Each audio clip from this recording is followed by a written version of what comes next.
बहुत शुक्रिया। आपकी जो अभी बात हुई बहुत अहम थी, मैं इसको चाहूँगा कि आगे डिस्कस करूँ, लेकिन चूँकि अभी वो सेगमेंट है क्रॉस एग्जामिनेशन, तो सबसे पहला सवाल आपसे ये है कि जो मैं इतनी देर से कॉन्टिंजेंसी आर्ग्यूमेंट आपको बता रहा था, ये अकल से ही बता रहा था हजरत, आप ये बताएं कि आप इन्फिनिट रिग्रेस ऑफ कॉजेस को पॉसिबल मानते हैं या नेसेसरी बीइंग के एग्जिस्टेंस को सही समझते हैं, चूँकि दो ही ऑप्शन हो सकता है, आप ये बताएं। देखिए, आपको मैं ईमानदारी से बात करूँ, एक तो मैं कॉन्टिजेंसी वर्ड ठीक से समझता नहीं, और इस वक्त भी जो आपने अंग्रेज़ी के अल्फाज इस्तेमाल किए वो ज़रा थोड़े से मुझे डिफ़िकल्ट और कॉम्प्लिकेटेड लगे, तो आप ज़रा सिंपल ज़बान में सवाल कर सकते हैं। बिल्कुल कर सकता हूँ। यूनिवर्स की हर चीज़ कॉन्टिंजेंट होने का मतलब ये है कि वो अपने एग्जिस्टेंस में किसी के ऊपर डिपेंडेंट है। जो भी चीज़ डिपेंडेंट होगी वो चीज़ इंडिपेंडेंट नहीं हो सकती, तो उसका कोई ना कोई कॉज होगा।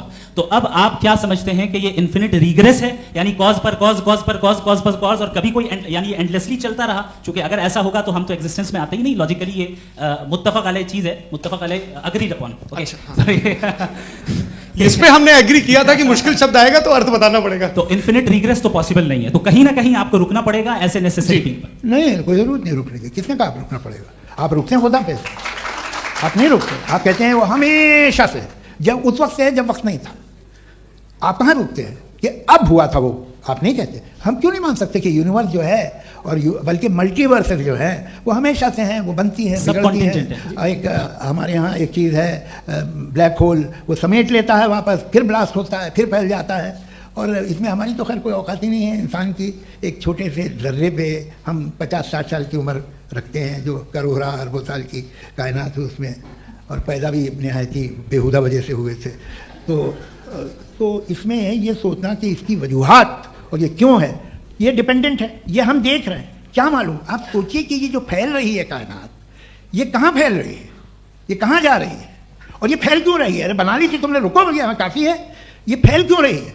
ये और कौन सी कायनात जिसे मैं दूरबीन से देखता हूँ तो 2 बिलियन लाइट ईयर पे है, उससे मेरा कोई वास्ता ही नहीं है। 2 बिलियन ईयर यानी अगर मैं 80,000 माइल्स पर सेकेंड से चलूँ तो 20 करोड़ साल में वहाँ पहुँच जाऊँगा। इसकी ज़रूरत क्या थी? ये दुनिया, ये कायनात तो इंसान अशरफुल मखलूक़ात के लिए बनाई गई ना। तो ये सब ये टर्म समझ में नहीं आया, इसमें कोई खास समझने वाली बात थी भी नहीं। ये जो अल्टीमेट कहा यह जाता है कि ये जो पूरी यूनिवर्स है, ये जो दुनिया है, ये इंसान के लिए बनाई गई। अच्छा, ये सब इंसान के लिए। क्यों साहब, सही है ना?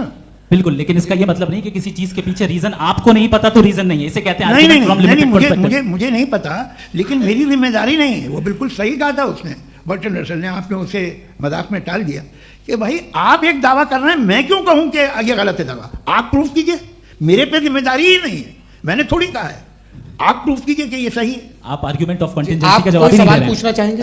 आप सवाल पूछना चाहेंगे मुफ्ती साहब से, क्योंकि ये क्रॉस एग्जामिनेशन का दौर है। आप जैसे पहले बोल रहे थे फेथ को लेकर कुछ, मैं ये पूछना चाहूँगा कि खुदा ने जो भी रेवलेशन किए हैं, एक मज़हब के लिए बहुत से मज़हबों में किए हैं, अलग अलग रेवलेशन है। कहीं कुछ एक बातें हैं, कॉन्ट्रडिक्शन भी है आपस में, कहीं कुछ आप कर सकते हैं, कहीं कुछ नहीं कर सकते। ऐसा नहीं है कि सबकी कोड ऑफ मॉरल एक है। तो ये किस्सा क्या है? अब आप ये देखिए कि मुझे कभी कभी लगता है कि जो फुटबॉल फाइनल होता है, लाखों लोग होते हैं, फिर वो टीवी कवर करती, करोड़ों लोग, अगर उसमें खुदा की एक बूमिंग आवाज़ आ जाती, मैं गॉड हूँ, तो सारे लोग अभी सुन लेते और टीवी पे भी सुन लेते, किस्सा खत्म होता। ये इतनी राजदारी क्या है कि तुम सामने कुछ तो सबूत दे दो हमें सॉलिड। ये कह साहब ये यूनिवर्स कैसे बनी, इससे मसला क्या हल होगा? मैं पूछूंगा आपसे खुदा कैसे बना? क्यों नहीं पूछूंगा कैसे बना? बल्कि वो तो कायनात से कहीं ज़्यादा इंटेलिजेंट है, कायनात से कहीं ज़्यादा कॉम्प्लेक्स। जी वो हमेशा से है, आप कहेंगे मैं मान लूँगा। अच्छा, दोयम वो कादिर मुतलक, यानी कादिर मुतलक का मतलब ओमनीपोटेंट, जो चाहे कर सकता है। आपको नौकरी दिलवा सकता है, आपकी अच्छी जगह शादी करवा सकता है, आपके पड़ोसी का मुकदमा हरवा सकता है, आपको जिता सकता है, सब काम करता है। थोड़ा सा माइक क्लोज। वो इस दुनिया को चला कैसे रहा है? ये दुनिया कैसे चल रही है? आपको इस पर हैरत नहीं होती? या क़यामत के बाद कभी एक जस्टिस होगा, जब ये बच्चा मर चुका होगा, जिसकी धज्जियाँ उड़ गई बम से, इसको इंसाफ मिलेगा तब। अच्छा, अब जवाब दूं? हाँ दीजिए। मैं इसीलिए आप की तरफ। सबसे पहले आपने रेवलेशन और स्क्रिप्चर्स की बात की, इस पे मैं बात कर सकता हूं, लेकिन आज नहीं करूंगा क्योंकि वक्त कम है। कभी और इस पे डिस्कस करेंगे, मैं तैयार हूं उस पे भी बात करने के लिए। ये अभी से राउंड 2 की भूमिका तय हो रही है। Does God exist round 2। चूंकि आज गॉड के एग्जिस्टेंस पे बात है तो मैं उसी के रिलेटेड जो है आपके सवालात को एंटरटेन भी करूंगा और मैं भी पूछूंगा। आपने कहा कि आपने साबित ही नहीं किया जबकि आर्ग्यूमेंट ऑफ कॉन्टिंजेंसी बुनियादी आर्ग्यूमेंट है। आप मुझे कॉन्टिजेंसी का मतलब बताइए, आपका मतलब क्या कॉन्टिजेंसी? कॉन्टिंजेंसी का मतलब यह हुआ कि हर वो वजूद जो किसी भी चीज का पाबंद है, हर वो वजूद या हर वो चीज जो अपने एग्जिस्टेंस में किसी भी चीज के पाबंद है और उससे बाउंड है, उसको उसकी जरूरत है, उस पर डिपेंड करती है, तो जाहिर सी बात है कि उसका कोई ना कोई कॉज होता है। ये तो अक्ल की बात है, ये आप रीजनिंग की बात करते हैं, मैं वही कर रहा हूं। दूसरी चीज, आपने ये बात कही कि इतने बिलियन लाइट ईयर्स दूर है, उसका मेरा क्या लेना देना। फिर मेरे ख्याल से आपको ये नहीं कहना चाहिए I think therefore I am an atheist. आपको सोचना चाहिए, सिर्फ आप एक लिमिटेड दायरे में रहकर नहीं सोचें बल्कि बाहर निकलकर सोचें। आपने तीसरा सवाल किया, आपने 2-3 सवाल एक साथ। ऐसी बातें ना कीजिए, कुत्तों को इतराज हो जाएगा आप पे कि आप कुछ भी सोचिए, ये इजाजत आपको है नहीं, मुझे है।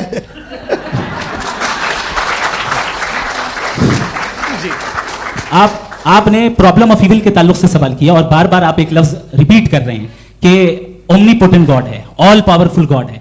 यही तो दरअसल समझना है कि गॉड का कॉन्सेप्ट क्या है। प्रॉब्लम ऑफ इविल जो है, प्रॉब्लम ऑफ इविल दर हकीकत 2 असम्पशंस पर कायम है। अगर आप इन 2 असम्पशंस को समझ जाएं तो ये प्रॉब्लम नहीं रहेगी, आर्ग्यूमेंट आपको समझ में आ जाएगी कि ये कोलैप्स कर जाता है। पॉइंट नंबर 1, यानी जो आपका सबसे पहला फॉल्स असम्पशन है कि गॉड मर्सीफुल है, ओमनीपोटेंट है, दुनिया में जुल्म हो रहा है। लेकिन आपको यह समझना चाहिए कि हमारे वर्ल्ड व्यू के मुताबिक गॉड सिर्फ ओमनीपोटेंट और सिर्फ मर्सीफुल नहीं है, बल्कि वो ऑल वाइज भी है और वो ऑल नोइंग भी है। उसके हर काम के पीछे हिकमत और विजडम है। ये कोई जरूरी नहीं है कि वो हिकमत और विजडम आपको समझ में आए या मुझे समझ में आए। अगर आप जो समझ रहे हैं उसके मुताबिक आप फैसला कर रहे हैं, ये लिमिटेड पर्सपेक्टिव से आर्ग्यूमेंट है। और इस चीज को हम अपनी दुनिया में, अपने लाइफ में, डेली लाइफ में इस प्रिंसिपल को एक्सेप्ट करते हैं। हम जब किसी डॉक्टर के पास जाते हैं, डॉक्टर के पास जाकर वो अगर उसने हमें कोई दवाई दी है तो हम ये तो नहीं कहते कि जब तक आपके पास जितना नॉलेज और जितना विजडम नहीं है, आपने क्यों ये दवाई दी है, तब तक हम इस चीज को एक्सेप्ट नहीं करेंगे। नहीं कहते, हम उसकी अथॉरिटी को तस्लीम करते हैं। क्यों? क्योंकि उसकी हम जानते हैं कि वो नॉलेजेबल है, वो विजडम वाला है, हमसे ज्यादा नॉलेज और हमसे ज्यादा विजडम है। बताएं सर। डॉक्टर में और खुदा में बड़ा डिफरेंस है।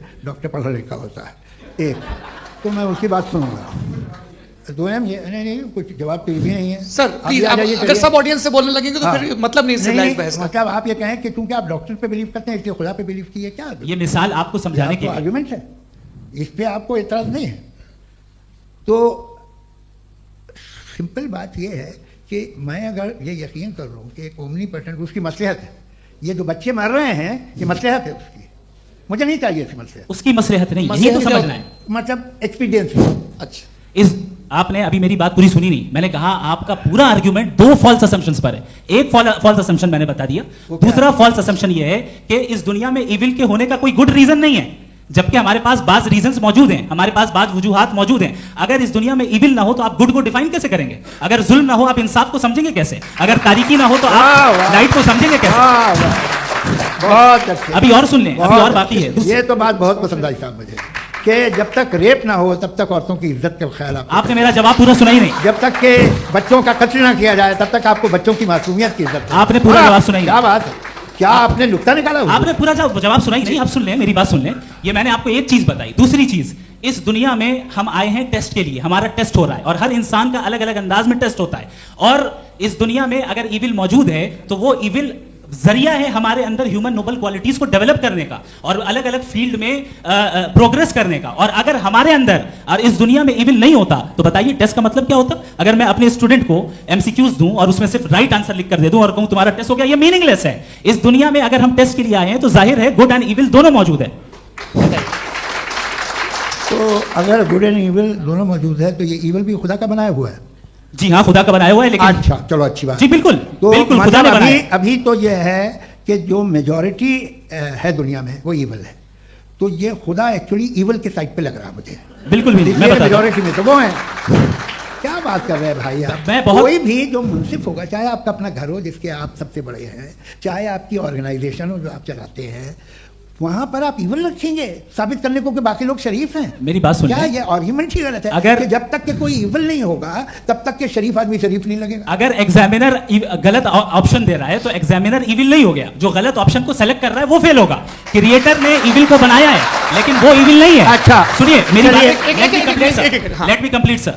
क्रिएटर ने इविल को बनाया है टेस्ट के लिए, वो इविल नहीं है। इविल वो होगा जो उसे इख्तियार करेगा। छुरी को बनाने वाला गलत नहीं होता है, छुरी का गलत इस्तेमाल करने वाला गलत होता है।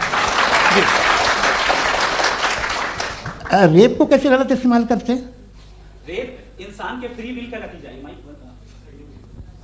ये रेप कैसे गलत इस्तेमाल होता है? ये अब सुन ले, अब सुन ले। ये गलत इस्तेमाल होता है। हाँ, मैं बता रहा हूँ रेप कैसे गलत मैं बता रहा हूँ जी। कि जो इविल इस दुनिया में मौजूद है उसके कई सारे तरीके हैं। एक तरीका इंसान का अपना फ्री विल है। अब अगर कोई रेपिस्ट रेप कर रहा है तो इसका गॉड का कसूर नहीं है, वो अपने फ्री विल का गलत इस्तेमाल कर रहा है, उसको सजा मिलनी चाहिए। अच्छा। और उसी के लिए जहन्नम बनाई गई है।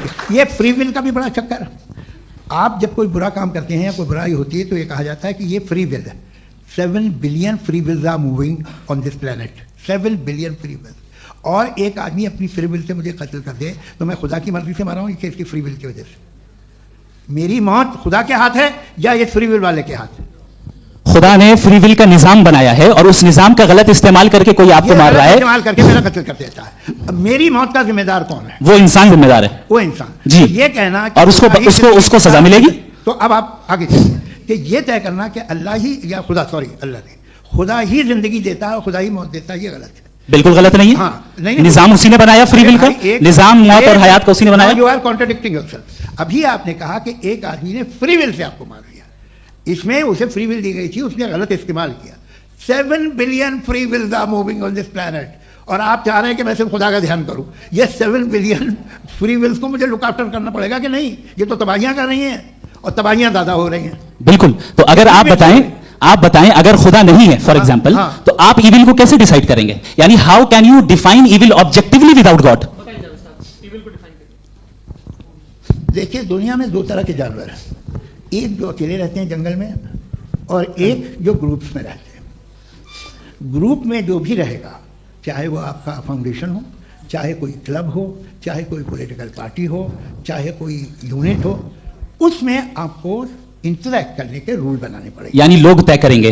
लोग तय अगर लोगों ने ये तय किया कि किसी का रेप करना सही है, आप जस्टिफाई करेंगे? नहीं, आपका फाउंडेशन तो ये हो गया ना कि लोग ही विल डिसाइड करेंगे। नहीं। अरे दुनिया में ऐसे ग्रुप्स हैं जो रेप को जायज़ मानते हैं सर्टेन हालात में। मैं डिटेल में नहीं जानूंगा, आप भी जानते हैं। ये जो आईसिस वाले थे जिन्होंने क्या किया था, तो उन्होंने क्या किया उसका खुदा से कोई ताल्लुक नहीं है सर। मैंने सिंपल सवाल किया कि इविल को आप डिफाइन करते कैसे हैं? आगे वापस आइए जी। आप साथ में तभी रह सकते हैं जब कुछ आप ऐसे उसूल डेवलप करें जिसमें हर एक का बेसिक तहफ़्फ़ुज़, हर एक का बेसिक राइट हो और हर एक को कोई आराम मिले। यही तरीका है किसी भी ऑर्गेनाइजेशन जिसमें एक से ज़्यादा लोग हैं और वो ऐसे चलती है ज़िंदगी। उसमें अगर आप गड़बड़ करेंगे तो तबाही होगी, नुकसान होगा, बर्बादियाँ आएंगी। और अगर उसमें आप घर ले लीजिए ना, एक हस्बैंड है, एक वाइफ है, बच्चे हैं, वालदा भी हैं, 2 बहनें भी हैं, एक भाई भी है। अब इसमें कोई निज़ाम आपको चाहिए साथ में रहने का और एक दूसरे पे भरोसा रहे, एक दूसरे के बही ख्वाह हों, एक दूसरे की मदद करें, ऐसी जिंदगी। सर आपकी बात आ गई। आप ये कह रहे हैं कि लोग डिसाइड करेंगे क्या सही है क्या गलत है, यही है? मेजॉरिटी डिसाइड करेगी क्या सही है क्या गलत है? अरे भाई बिल्कुल। मेजॉरिटी अगर ये कहे कि नाजी जर्मनी के साथ जिस तरह मेजॉरिटी थी कि जेनोसाइड करना सही, आप जस्टिफाई करेंगे? उस वक्त आपका ये सवाल सिर्फ उसके बाद क्लोज। हाँ, उस वक्त प्लेनेट पे जो लोग थे उनमें कितने लोग हिटलर को सही समझते? अच्छा, प्लेनेट की मेजॉरिटी तय करेगी सोसाइटी की नहीं। प्लेनेट की मेजॉरिटी गॉड के एग्जिस्टेंस को सही मानती है, आप क्यों नहीं मानते?